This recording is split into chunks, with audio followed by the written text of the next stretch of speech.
Hello everyone, good morning and welcome to Akshar academy 247। मैं रणधीर कुमार अक्षर academy में आपका स्वागत करता हूं।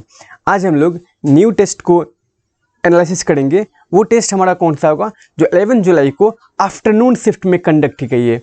तो चलिए देखते हैं आज कौन कौन से क्वेश्चन हमें मिल रहे हैं, और ये भी देखेंगे कि पिछले एग्जाम में और आज के एग्जाम में कितनी सिमिलरिटी है।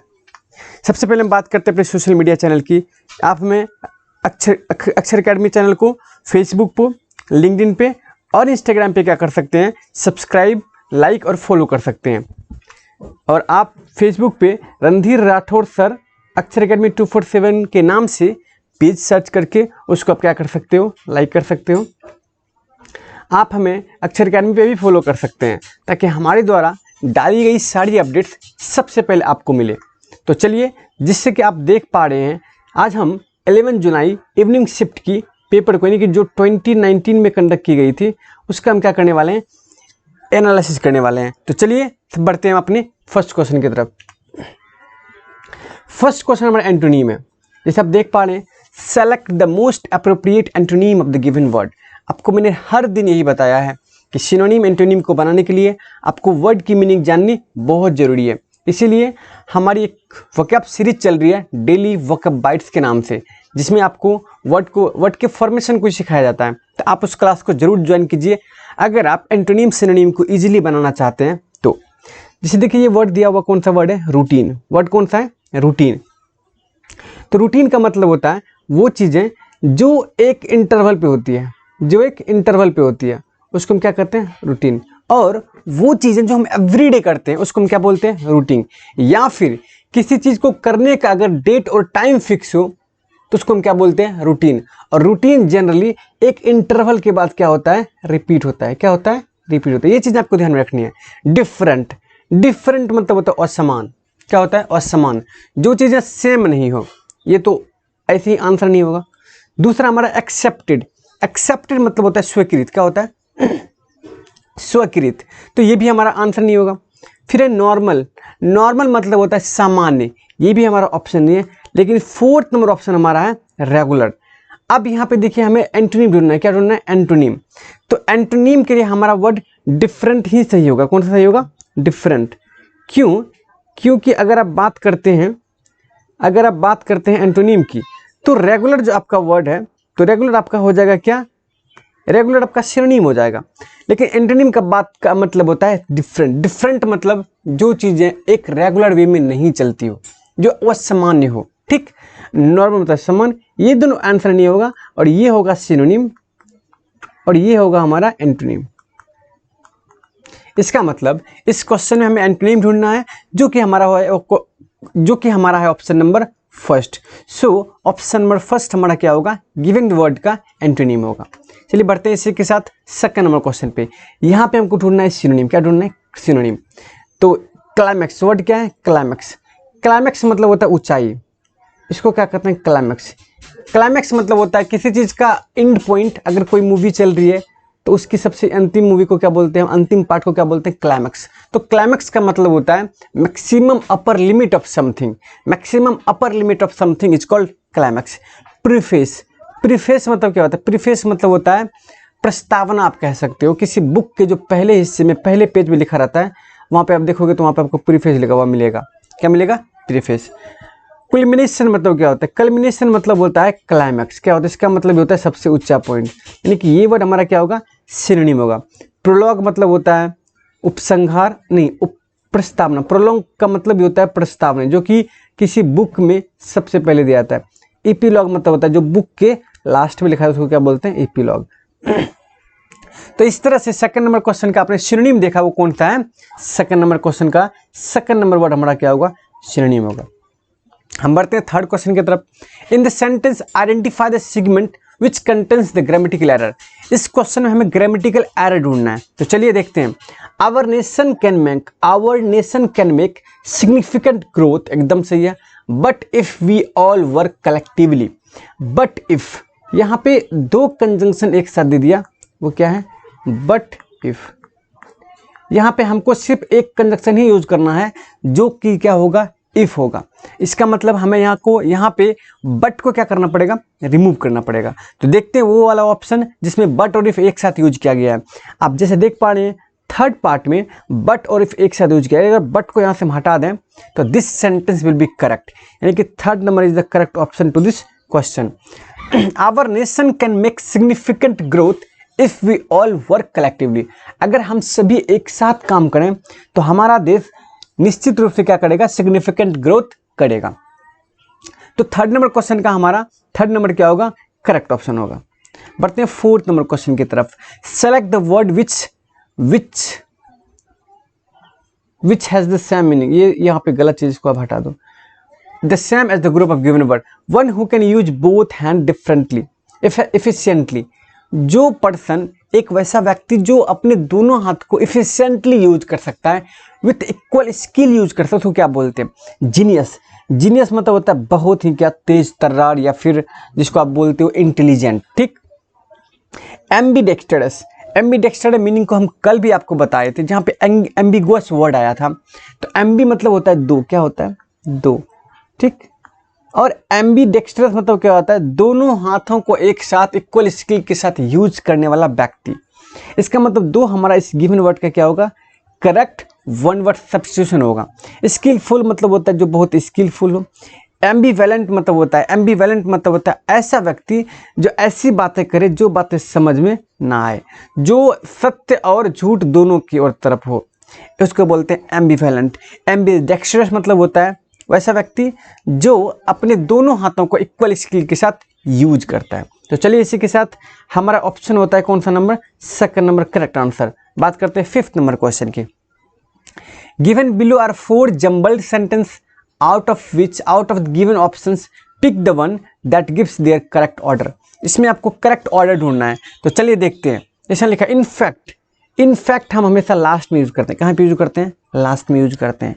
तो यहाँ पे ये हमारा इनफैक्ट जो है हमारा फर्स्ट स्टेटमेंट नहीं बन सकता। They have been in use, यहाँ पे दे किसके लिए यूज किया है, first we need to find out for which noun they has been used. तो दे यानी कि हमारा फर्स्ट नहीं का। Mobile companies are regularly bringing out phones with new features for these users. They have been in use. अब they have been use, which what have been use, mobile phones is have been is use, यानी कि mobile phone use में है।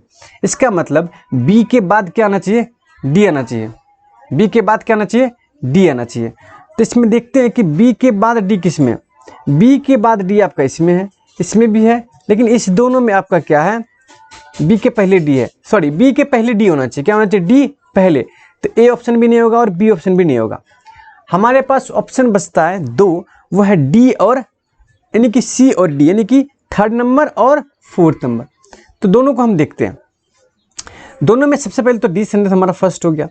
हम बात करते हैं second कौन सा होगा, सेकंड होगा बी, क्योंकि आपको पता है बी इसलिए होगा क्योंकि मोबाइल फोन्स के यूज के बारे में बोला जा रहा है। इसलिए डी के बाद क्या हम यूज करेंगे, बी।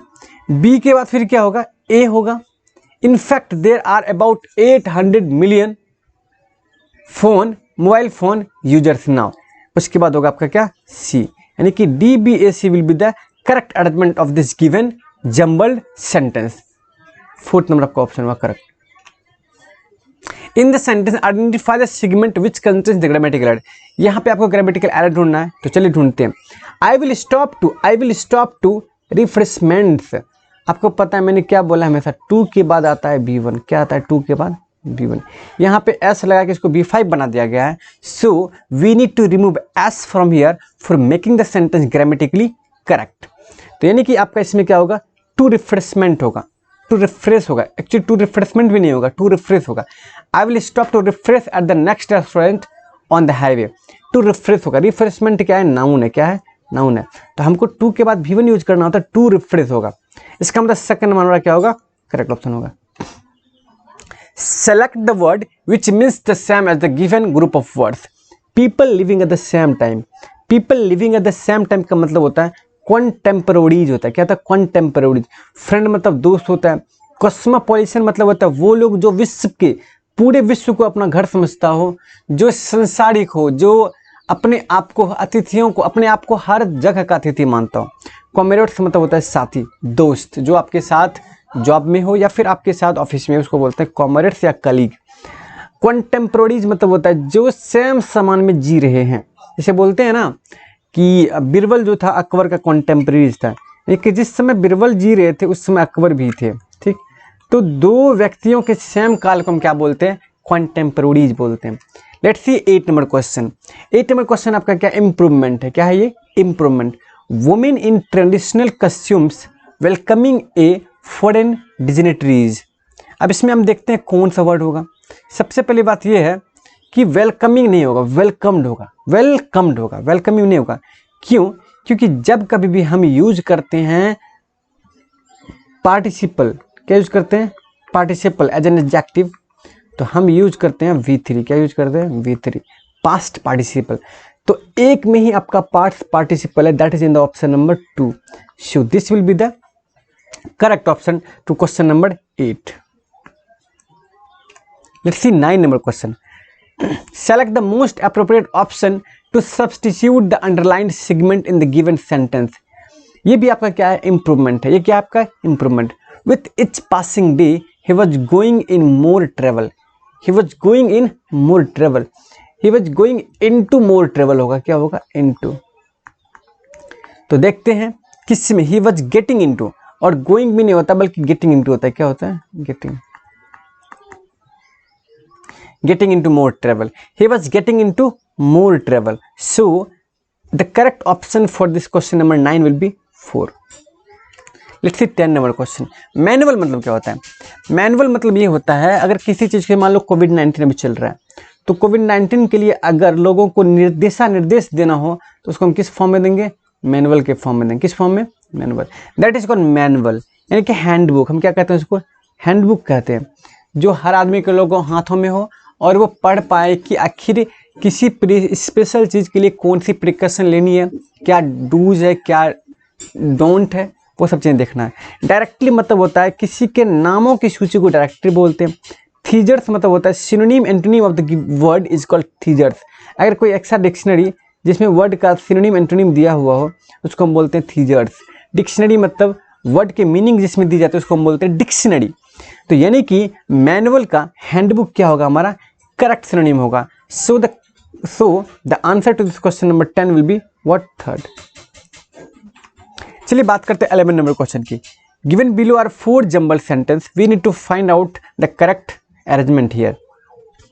तो करेक्ट अरेंजमेंट कौन सा होगा। Mountain gorillas are one population lives in Bwindi national park in Uganda. Only 2 groups of mountain gorilla remains. अब यहाँ पे गोरिल्ला आ रहा है, तो सबसे पहले देखते हैं, यानी कि बी नंबर सेंटेंस जो आपका है ना, mountain gorillas are some of the most threatened animal on the planet. कहता है कि माउंटेन गोरिल्ला जो है ना वो सबसे ज़्यादा ग्रसित एनिमल है प्लेनेट पे। अगर प्लेनेट की आप बात करें तो प्लेनेट पे जो सबसे ज़्यादा खतरे में जो प्राणी लग रहे हैं वो माउंटेन गोरिल्ला है। तो ये हमारा इंडिपेंडेंट सेंटेंस होने के कारण बी हमारा करेक्ट फर्स्ट स्टेटमेंट होगा। Only 2 groups of mountain gorilla remains, और ओनली 2 ग्रुप्स ऑफ माउंटेन में ही गोरिल्ला क्या कर रहे हैं, रह रहे हैं, ठीक। 1 पॉपुलेशन लिव इन अनदर, 1 यहाँ पे है, अदर यहाँ पे है, तो 1 के बाद हमेशा अदर आता है, तो ए के बाद क्या आएगा, डी आएगा। BCAD will be the correct option here, यानी कि 11 नंबर क्वेश्चन का आपका 3rd नंबर जो ऑप्शन है वो क्या होगा, करेक्ट होगा। हम बात करते हैं 12 नंबर क्वेश्चन की, और ये आपका क्या है, ये आपका है क्लोज टेस्ट। ये क्या आपका cloze test. Rivers around the world are dash with danger level of antibiotics. Rivers around the world are that. जब भी वाटर की बात आती है ना तो देखते हैं, फॉल्ट मतलब होता है महकना, इन्फेक्टेड मतलब ये होता है प्रभावित होना या फिर ग्रसित होना या फिर दूषित होना। क्वांटामिनेटेड मतलब, दोनों में अंतर है। क्वांटामिनेटेड मतलब ये होता है वाटर के क्वांटामिनेशन के लिए, वाटर के गंदा होने के लिए हम क्वांटामिनेट वर्ड यूज करते हैं। टेंट मतलब भी गंदा होता है, सब का मतलब गंदा होता है, लेकिन वाटर के गंदा होने को हम बोलते हैं व्हाट, इन्फेक्टेड पर्सन होता है। अगर पर्सन वगैरह कोई सी वायरस से इन्फेक्ट हो गया उसको हम बोलते हैं infected person. But for water contaminated is used specially. So 3rd number will be the correct option here. Rivers around the world are contaminated with dangerous levels of antibiotics. Antibiotics. हम बात करते हैं थर्ड नंबर क्वेश्चन की। Third number फिर से हमको भरना है। अब यहाँ पे आपका क्या होगा, आपको पता है antibiotic according to a recent study, किसके अकॉर्डिंग, कौन कह रहा है कि विश्व के चारों ओर यानी कि वर्ल्ड और विश्व में आप घूमें तो most of the rivers are contaminated with the dangerous levels of antibiotics. तो ये होगा according to recent study, according to recent study, reported नहीं होगा, कंसिस्टेंट नहीं होगा, कन्फर्मिंग नहीं होगा। रिसेंट स्टडी जो कंडक्ट की गई है उस स्टडी के अकॉर्डिंग वर्ल्ड के मोस्ट ऑफ द रिवर्स जो है डेंजरस लेवल ऑफ एंटीबायोटिक्स से क्या है, कॉन्टामिनेटेड है। अब हम बात करते हैं नेक्स्ट क्वेश्चन की, concentration of antibiotics in some waterways. Concentration मतलब होता है वाटर में कितनी मात्रा में एंटीबायोटिक्स हैं उसको बोलते हैं कंसंट्रेशन। अगर कंसंट्रेशन बढ़ेगा इसका मतलब वो ज़्यादा गंदा पानी है। Concentration of antibiotics in some waterways exceeds safety. Exceeds मतलब होता है जितनी लेवल फिक्स की गई है उससे ज़्यादा हो जाना। एक्सेल्स मतलब होता है आगे की ओर बढ़ना। आउटपेस मतलब होता है तेज गति से चलना। आउटग्रोइंग मतलब होता है तेज गति से बढ़ना। बट एक्सीड्स मतलब होता है किसी सीमा को पार कर जाना। तो वही कह रहा है कि concentration of antibiotics in some waterways, कुछ वाटरवेज ऐसे हैं जिसमें सेफ्टी लेवल से कंसंट्रेशन ऑफ एंटीबायोटिक्स क्या हो गए हैं, एक्सीड कर गए हैं, और वो भी 300 टाइम्स। अगर किसी में ये कहा जा रहा है कि यहाँ कंसंट्रेशन 1 होना चाहिए, वहाँ पे 300 है, तो you can think how dangerous waterways are. Researchers looked at several. अगर आपको ये सेशन अभी तक अच्छा लगा हो तो लाइक और शेयर करना ना भूलें। Researchers looked at several commonly used antibiotics. Commonly use, researchers जो लुक कर रहे हैं उनको ऐसा पता चल रहा है कि सबसे कॉमनली यूज्ड एंटीबायोटिक्स रिवर्स में क्या कर रहे हैं, फ्लो कर रहे हैं, क्या हो रहे हैं, बह रहे हैं। आपको पता है जितनी भी हॉस्पिटल्स हैं सबके कचरे को भी, सबके यानी कि गार्बेज को भी कहीं ना कहीं डंप किया जाता है वाटर में, जिसके कारण से वो सारी दवाइयाँ, वो सारे जो इंस्ट्रूमेंट होते हैं, हॉस्पिटल के टूल्स होते हैं, उसको कहीं ना कहीं गंदगी बना के फेंक दिया जाता है। अभी कोविड-19 कारण ही कितने सारे कीट यूज किए जा रहे हैं।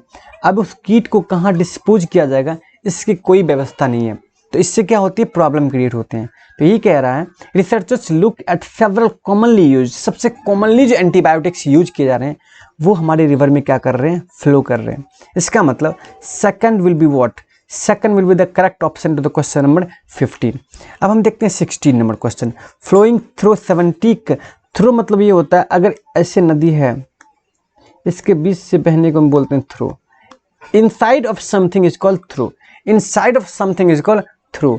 थ्रू 72 कंट्रीज, यानी कि जो बहुत सारे ऐसे रिवर्स हैं जो बहुत ही हाई लेवल एंटीबायोटिक्स से कंटामिनेटेड हैं, वैसे रिवर 72 देशों को होकर गुजरते हैं। तो यू कैन से कि वो उन सारे देशों के साथ इनकी द्वारा जो इन्फेक्शंस लिए जाएंगे या फिर जो भी डिजीज परस्यू किए जाएंगे वो वहाँ पे पहुँचेगी। तो 16 नंबर क्वेश्चन का हमारा क्या होगा ऑप्शन, सेकंड नंबर। हम बात करते हैं 17 नंबर क्वेश्चन की। She has a good job and a happy family, she has best of both the worlds. इसमें आपको बेस्ट ऑफ बोथ वर्ल्ड्स का क्या ढूंढना है, इडियम्स एंड फ्रेज है, इसकी मीनिंग आपको ढूंढना है। तो बेस्ट ऑफ बोथ वर्ल्ड्स मतलब होता है ऑल द एडवांटेज। अगर आपको सारे फायदे जो आप एक्सपेक्ट करते हो मिले, that is called best of both the worlds. इसका मतलब सेकंड नंबर क्वेश्चन आपका क्या होगा, इस क्वेश्चन का करेक्ट ऑप्शन होगा। हम बात करते हैं 18 नंबर क्वेश्चन की, करेक्टली स्पेल्ड वर्ड। तो आपका करेक्टली स्पेल्ड वर्ड कौन सा होगा, ACQUISITL, acquisition is the correctly spelled word here. ये भी गलत है, ये भी गलत है, ये भी गलत है। This is the correct spelling of the given word. हम बात करते हैं 19 नंबर क्वेश्चन की, the hotel room smoked, reeked, flavoured, traced of odour of leftovers food. वो जो होटल में आप जो जूठी छोड़ते हो उससे क्या होता है, वहाँ पे महक फैल जाती है। स्मोक मतलब होता है धुआं, फ्लेवर मतलब होता है सुगंध, ट्रेस्ट मतलब होता है ढूंढना, रिग्ड मतलब होता है गंदे सुगंध से, गंदे दुर्गंध से। आप कहते हो दुर्गंध बोल दो सिंपली, आप दुर्गंध से अगर कहीं पे पूरा रहने का माहौल नहीं बन रहा है उसको बोलते हैं रिक्ट ऑफ। तो यहाँ पे क्या होगा, रिक्ट ऑफ। सो आपका 19 नंबर क्वेश्चन का 2 नंबर क्या होगा, करेक्ट ऑप्शन होगा। हम बात करते हैं 20 नंबर क्वेश्चन की। I will be happy if you, I will be happy, will को पहले किस में चेंज करना पड़ेगा, वुड में। यहाँ पे विल है, ये गलत, वुड है, वुड है, वुड है, ये सब सही है। Would be happy if he finish, यहाँ पे फिनिश है तो इसमें क्या आना चाहिए, फिनिश्ड आना चाहिए, फिनिश्ड, क्या आना चाहिए, फिनिश्ड आना चाहिए। तो आप देख पा रहे हो किस ऑप्शन में फिनिश्ड है, क्यों, क्योंकि अगर प्रेजेंट है तो we need to change this into past, यहाँ पे प्रेजेंट है, यहाँ पे फ्यूचर है, दिस इज द करेक्ट, यानी कि second number will the correct option तो क्वेश्चन नंबर 20। बात करते हैं 21 नंबर क्वेश्चन के। Select the most appropriate antonym of the given word. Conclusive, conclusive मतलब होता है लास्ट में अगर किसी चीज के बारे में हम बोलते हैं, दैट इज कॉल्ड कंक्लूजन। क्या कहता है, कंक्लूजन। तो इसका मतलब हम देखते हैं क्या होगा कंक्लूजन, कंक्लूसिव का मतलब, कंक्लूसिव मतलब ये होता है जिसका कंक्लूजन निकाला जा सकता है, जिसके सॉल्यूशन पे पहुंचा जा सकता है। अनडिनाइएबल, अनडिनाइएबल मतलब होता है जिससे मना नहीं कह सकता है। क्लियर मतलब होता है साफ सुथरा। डिसिसिव मतलब जिसके बारे में डिसीजन लिया जा सकता है। एम्बिगुअस, एम्बिगुअस मतलब होता है जिसके बारे में कुछ भी कंक्लूड नहीं किया जा सकता है, यानी कि ये कंक्लूड किया जा सकता है, ये नहीं किया सकता है, यानी कि ये दोनों एक दूसरे के क्या होगा, एंटोनिम होगा। यानी कि 21 नंबर क्वेश्चन का आपका करेक्ट ऑप्शन कौन सा होगा, 4 number. 4 number will be the correct option to the question number 21। बात करते हैं 22 नंबर क्वेश्चन की। The crashes would dash damage the reputation. The crashes would, इसमें आपको देखिए आइदर मतलब होता है, आइदर मतलब या होता है, फार्दर मतलब दूर, फर्दर मतलब आगे, नाइदर मतलब नहीं, फर्दर डैमेज होगा इसमें। The crashes would further, further मतलब होता है आगे भी कुछ सेम चीज अगर चले तो हम बोलते हैं further. This the crashes would further damage their reputation, इसका मतलब 3rd नंबर हमारा क्या होगा, करेक्ट ऑप्शन होगा क्वेश्चन नंबर 22। हम बात करते हैं 23rd नंबर क्वेश्चन की। 23rd नंबर क्वेश्चन आपका है पेसिव फॉर्म। क्या है, पेसिव। यहाँ पे शुड है तो आपका ऑप्शन होना चाहिए शुड बी। क्या होना चाहिए, शुड बी, वो फिर ओबेड। आपको should be obeyed 4th number question option में है। इसमें आर है, ये गलत, शुड बी ओबे है, ये भी गलत, विल बी है, ये भी गलत। Should be obeyed will be the correct option for the question number 23। हम बात करते हैं 24 नंबर क्वेश्चन की। I am not thinking, I am not thinking, यहाँ पे कोई इडियम्स ढूंढना है। क्या ढूंढना है, इडियम्स ढूंढना है। Cross the bridge when I came to it, I am not thinking of the solution to this problem, I will cross the bridge. Cross the bridge मतलब क्या होता है, cross the bridge is the what, cross the bridge is the idioms here, we need to find out the meaning of this word। इसका meaning होगा deal with something only when necessary। मतलब ये होता है कि अगर आपके पास कोई समस्याएं आ रही है उसके उसी समय निपट लो जब उससे जरूरी है, that is called cross the bridge. I am not thinking of the solution to this problem, मैं इस प्रॉब्लम के सॉल्यूशन के बारे में नहीं सोच रहा हूँ। I will cross the bridge when I came to it, मैं ब्रिज को क्रॉस करूंगा जब मैं वहां पहुंचूंगा। तो कहने का मतलब ये है जब मेरे पास प्रॉब्लम आएंगी then I will try to find out the solution to this problem. ये कि 24 नंबर क्वेश्चन का आपका करेक्ट ऑप्शन कौन सा होगा, 3rd नंबर। हम बात करते हैं 25th नंबर क्वेश्चन के। Select the correctly spelled word.